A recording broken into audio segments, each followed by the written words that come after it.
Most hardcore. Some of them talk, but lacking in character. How can I relax when it's theft of innocence? The harmless are broken. Oh, what tragedy to meet death with the lost word unspoken. Hide it behind the foundations. Charity constructed house of euthanasia. Architects of house of cards remain hidden behind one noble cause. Extravagant facade masquerading as God. I don't buy it at all. I like the real thing raw. I tell the whole veil off. The lights on or off. I get mine either way. The stellar man in effect. I'll leave you free and breathless like true psychedelic acceptance. Worldview becomes transcendent. This midnight smoke is so high octane, paralyzing the presence. Hello everyone. Welcome to This Week in Tyranny. I am your host, Connor Rogas. Welcome to the most hardcore news show on earth. Today is Friday, September 8th, 2023, and this is episode 40 of This Week in Tyranny. And synchronistically, 40 weeks is how long a pregnancy lasts. So here in this episode, we'll talk a lot about that. This is almost like the birth. If the first show was my conception date, then this will be the birth date of the show. And that's only right, because this episode will be about the CDC's seasonal vaccination campaign. And yes, this is going to be about vaccinations. I'm going to use the language that describes the subject. So I'm going to choose my words very carefully, because it is very controlled and regulated what you can say about health and medicine, especially on YouTube. But I'm going to talk about this. This video is going to be about vaccines. It's not going to be about anything else. So I'm going to word it carefully, but I'm going to speak about it with no fear. I'm not dancing around the subject. And the reason it's like this is because this has to do with women and children. So that's why the pregnancy aspect of it comes into play. Because this seasonal campaign, vaccination campaign, is entitled Wild to Mild. That's what they're calling it, right? The reason they're calling it that is because it's a flu shot campaign directed at children and pregnant women. And that's the reason for the tone and energy that I'm going to put forward in this video. Remember, women and children, right? So I suggest that everybody watching this thinks twice about making any assumptions before they make any assumptions about who I am, my level of knowledge, or my qualifications to speak about such a subject. Just remember, I'm doing this for women and children and for their silent husbands and fathers. Okay? And before I start, I'd like to let everybody know there's going to be no misinformation in this video. So this is going to be a video that's completely real and factual with no misinformation. Okay, so let's begin. That tagline, Wild to Mild, what is that all about? What is that tagline? What does it mean? Wild to mild means it indicates that this seasonal flu vaccine that they're marketing is not preventative. It indicates, it suggests, it implies that instead you will get the illness, but it will ease the illness should you get it. It will make it mild instead of wild. You get me? So this is going to lower your chances of hospitalization or severe illness. This is what it's supposed to do. So the people of this world were never told that vaccines worked this way before the COVID-19 pandemic.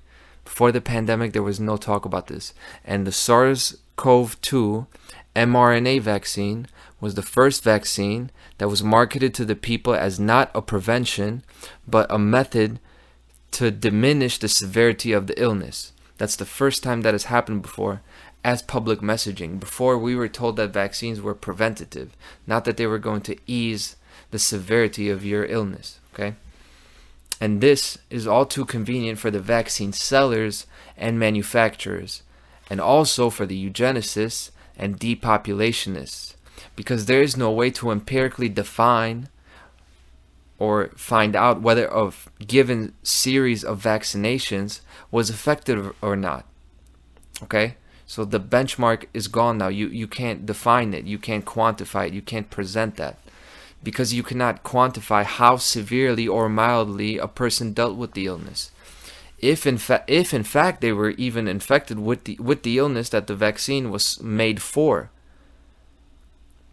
Okay, and there's no way to attribute causality to that vaccine specifically, right? So therefore, the vaccine skeptics' case against seasonal vaccinations has weakened considerably because the bar is lower. So in other words, the expectations for what vaccines are supposed to do has now decreased with this kind of claim that it is not preventative, it is actually alleviating the severity of the illness. And I call this damage control. That's what this is. They're blunting the narrative to keep the messaging compatible with reality. Okay, they're lowering the expectations, meaning you should expect to get sick despite going to get vaccinated, and that's the new normal. That's the new normal, okay? Now, for any medical or scientifically oriented people still with me, I'd like to address the science that is in favor of the seasonal flu vaccine. So I'm going to address the science that is supporting it. So there are many studies, many studies, peer-reviewed studies in favor of seasonal flu vaccines. There are many of them.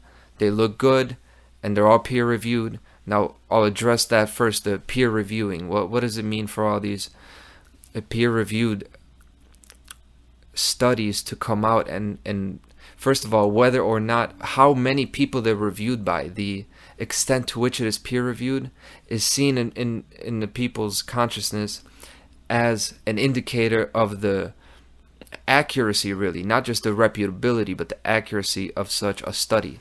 But really, the peer reviewing, what it's all about is that is a pack that sticks together, and that is the reality. You have packs in all different professions, not just medicine.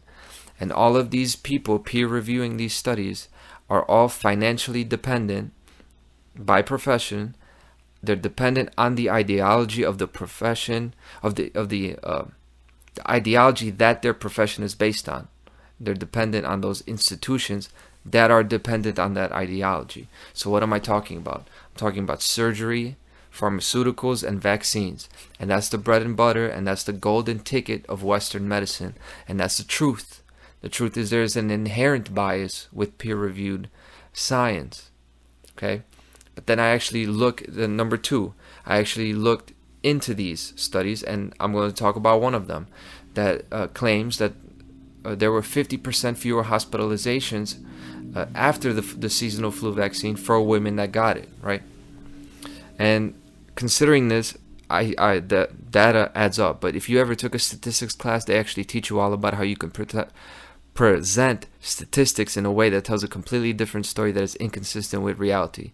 And with this, nobody's considering the human element. So when pregnant mothers and mothers of newborns are told that the shot that they give their child is going to protect their child, they are more at ease and confident and faithful even that their baby's going to be able to deal with it, despite whatever severe state that they might be in. And that's because they're told that their child is going to be okay. They're told before, during, and after that they're going to be all right. Okay, that matters a lot. Now, that's her. Now, what about the pregnant woman who is constantly being frightened and told by everyone to vaccinate their child? Everybody's telling her to do it. She decides not to, and then is faced with a situation of her baby getting sick. When that happens, she is much more likely to go to the hospital off of the guilt and fear alone, and nobody's considering that element. You don't think that is affecting a study like this? 50% is no doubt 50% would do that. And also, not to mention, when somebody calls a doctor or calls them on the phone or asks their doctor, the first thing they ask you is whether you've received all your vaccinations. And then based on the answer you give them, your treatment will actually be different. Your diagnosis may be completely different. And this is what I call tricks of the trade. This is what it is, okay? And I don't take kindly to people twisting the motherly instincts to suit their bank account, let alone to advance their agendas. And then all of the scientists and researchers are going to sign their name at the bottom of all those peer-reviewed studies, and they're going to say there were no biases to report. Yeah, okay. They don't even know the biases they have. They wouldn't know how to report it. That's the problem. And as a smoking gun, the CDC itself has said that this campaign is due to vaccination rates being lowered and dropping among those populations. What populations? Pregnant women and children. So not because illnesses have increased, not because hospitalizations have increased, not because deaths have increased, but because the vaccination rates have dropped. That's why they're launching this campaign, and that's what they're about. And my point in this video is not what's in this vaccine specifically, or what effects it might have on you specifically in this video. My point is they don't care about you. They don't care about your well-being. You people have no heart or spirit, or at the very least have forgotten it. And therefore you cannot be trusted in matters of health because you do not understand the individual human being. And therefore you do not speak for pregnant women. What do I mean by that is the integrated, holistic beauty of life and its struggles and trials. You get the sniffles and think that you're entitled to feeling content and comfortable and numb to suffering. And that's what it is. These are big time assumptions. There's a point to the way nature works, is what I'm trying to say. And what adds to the insanity of this is someone accepted money to draw a tiger turning into a kitten and draw the shark turning into a goldfish. They accepted money for this. These advertisers, these so-called artists, took money for this to emotionally motivate women to inject their babies, to inject chemicals into their babies' internal tissue. That's what happened.